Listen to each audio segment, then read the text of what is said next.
You news में मैं हूं आपके साथ शिवानी। चले रुक करते हैं आज की बड़ी खबरों पर। सभी चिमनी पे हम गए और जहाँ पे जनता से बात किए, मजदूरों से बात किए। लगातार चिमनी एक ऐसा रोजगार है, ऐसा बिजनेस है जहाँ पे हजारों नहीं लाखों मजदूरों को बिहार में रोजगार दिया जा रहा है।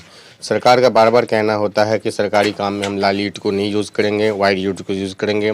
बार बार चिमनी मालिक बार बार पटना में हड़ताल करते हैं। सहरसा का अध्यक्ष सचिव है हमारे साथ, उनसे बात करेंगे कि सरकार बार बार आप लोगों को चेतावनी देती है ईंट बंद करेंगे, क्या आपको इससे क्या क्या नुकसान होगा, कितने मजदूरों का रोजगार छूटेगा और क्या क्या समस्या होगा आप लोगों को। नमस्कार। आपके चैनल के माध्यम से ये ज़रूर बताना चाहेंगे कि ये व्यापार जो है सबसे ज़्यादा इनसे फ़ायदा लेबर को है। ईंट भट्ठा मालिकों को अभी 3 वर्ष से कोई फ़ायदा नहीं हो रहा। सरकार की जो नीतियां हैं, जीएसटी है, इतना बढ़ गया है कि भट्ठे को चलाना ऐसे ही मुश्किल हो गया है। और करीब 500 मज़दूर डायरेक्टली और 1000 से ज़्यादा मतलब मज़दूर जो हैं वो इनडायरेक्टली इन्वॉल्व है इस बिज़नेस से। तो मुश्किल तो होगी अगर ये भट्ठा बंद हो जाए, इस तरह का व्यापार बंद हो जाए, क्योंकि बिहार में इसके अलावा तो और कोई, मुझे नहीं लगता कि कोई और व्यापार है। बिहार में जैसे कि 25 से 30 लाख लोगों को रोजगार दिया गया है और यहाँ पे हमारे साथ अमित ब्रिक्स के भी ओनर बैठे हुए हैं। क्या क्या समस्या होती है आप लोगों को, चाहे कोयला हो या ईटा, सरकारी ईंट जैसे बंद हो जाएगा सरकारी काम, क्या क्या समस्या होती है? तो कोयला में क्या क्या समस्या होती है? कोयला का सबसे बड़ा समस्या है कि लोकल कोयला का भी रेट बहुत ज़्यादा बढ़ गया, जो झारखंड वगैरह में मिलता था, रानीगंज सबका, और आसाम से ट्रक से और जो भी कोयला था पिछले 2 साल में 2 गुना से भी ज़्यादा रेट बढ़ गया है।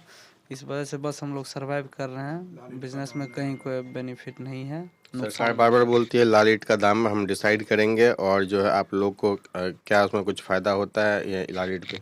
बिल्कुल बेनिफिट नहीं है, ये घाटे का बिजनेस चल रहा है। आज जीएसटी जब से ये 12% हो गया है, पहले हम लोगों का जीएसटी 5% और 1% था, ये जब से 12% हो, वहाँ एक परेशानी है, कोयला का दाम 2 गुना से ज़्यादा हो गया। ऊपर से हम लोगों का लेबर भी पैसा लेके भाग जाता है, बाहर का जो भी लेबर आता है, हर तरह से इसमें नुकसान ही है। और हमारे समझ से तो सरकार को ईंट भट्ठे के बारे में सोचना चाहिए, अभी बंद के विषय में नहीं कुछ सोचना। तो सरकार से साफ साफ गुजारिश है कि ईंट भट्टों के बारे में सोचे। और क्या कहना चाहते हैं? हमारा ये कहना है कि 12% जीएसटी लगा दिया जी।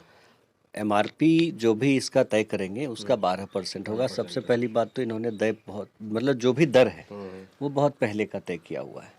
अब उस पे हम 12% लें और उस रेट में बेचें, सरकार को दें या किसी को भी दें, ऐसे तो सरकार हमारा ईंटा लेती ही नहीं है, क्योंकि लाल ईंट का बैंड है।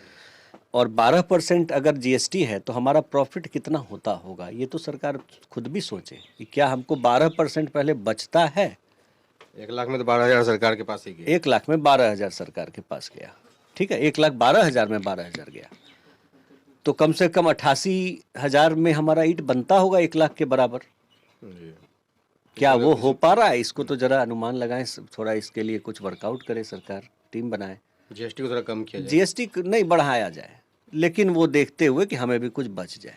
क्यों कम करेगी? 18 करे, 24 कर ले, लेकिन वो उतना प्रॉफिट हो, हम क्यों कहें सरकार कम करे? हमारे प्रॉफिट को भी बढ़ाए और अपने प्रॉफिट को भी बढ़ाए। 12% का मतलब आप समझते हैं? 12.5% के पार्टनर ना हो गए गवर्नमेंट। हाँ, आप हमारे भट्टे में तो 12% के 12% के प्रॉफिट के 12% के हो जाए चलेगा। ऊपर से हमारा इनकम टैक्स है, हमको इनकम ही नहीं होता, कैसे करिएगा? आपकी कमाई का कोई 12% ले ले तो चलेगा, लेकिन आपके पूंजी का 12% कोई ले ले तो नहीं ना चलेगा। 5 साल में 60 हो जाता है, 10 साल में तो 120 हो जाता है ना, तो 6-7 साल भट्ठा चला पाएंगे। 1 करोड़ में 12 लाख तो वही ले लिया। 12 लाख ले, 1 करोड़ का कारोबार भी कहाँ होता है आजकल? पूरे साल का नहीं हो पा रहा। पहले होता था 1 करोड़ 1.5 करोड़ का कारोबार। आप सोच के देखिए, अगर हम एक तो जीएसटी भरते हैं, ऊपर से इनकम टैक्स भी अकाउंट का भरते हैं। इनकम टैक्स तो जो होता है वो भरते ही हैं, क्योंकि 5 लाख से स्लैब्स के बाहर जाएगा अकाउंट से, उसमें अलग इनकम टैक्स भरिए। एकदम दिक्कत है। 10 लाख हम इनकम टैक्स, मतलब 10 लाख की कमाई हमको होती थी तो भरते थे, अब हम 5 लाख कर देंगे तुरंत नोटिस भेज दिया जाएगा तुरंत। सभी लोग तो आजकल पेटीएम में ट्रांसफर ही करते हैं, सब कुछ सारा अकाउंट से अकाउंटिंग चल रहा है। कहीं से भी मतलब कैश का कारोबार बंद है, कारोबार ही बंद है भाई साहब। कैश तो छोड़िए, कोई लेके घूमता भी नहीं है, चोरी चकारी हो जाता है आजकल। पहले रोज 50,000 40,000 रुपए का सेल हो जाया करता था, आज 10 से 20,000 का सेल नहीं होता है। आज हफ्ते में लाख रुपए का भी नहीं होता है, तो महीने का 4 लाख हुआ, साल का 25 लाख रुपया हुआ। बहुत हो गया 25 लाख। ऑफ सीजन तो बंद ही रहता है ना। 6 महीने में कितना हो गया? 6 चौके 24, 25 लाख रुपए। यही कारोबार है। अब इस 25 लाख में आप सरकार को क्या दे देंगे? नुकसान बहुत ज़्यादा हो रहा है चिमनी मालिकों का। इससे ज़्यादा नुकसान और जो मजदूर हैं, धीरे धीरे जब ये चिमनी मालिक मजदूर को हटाते जाएंगे तो बिहार में वैसे ही बेरोजगारी बहुत ज़्यादा फैला हुआ है और बेरोजगारी फैल जाएगी। फिर वो लोग आगे जो है कहीं अपराध करेंगे, कोई दारू का नशे का कारोबार करेगा, जिससे बिहार सरकार में और ज़्यादा यहाँ पे नुकसान हो सकता है। तो एक बार चिमनी मालिकों के बारे में सोचे। सहरसा से रंजन जायसवाल की रिपोर्ट। मेरे साथ बस इतना ही। बाकी की तमाम खबरों के लिए देखते रहिए यू न्यूज़।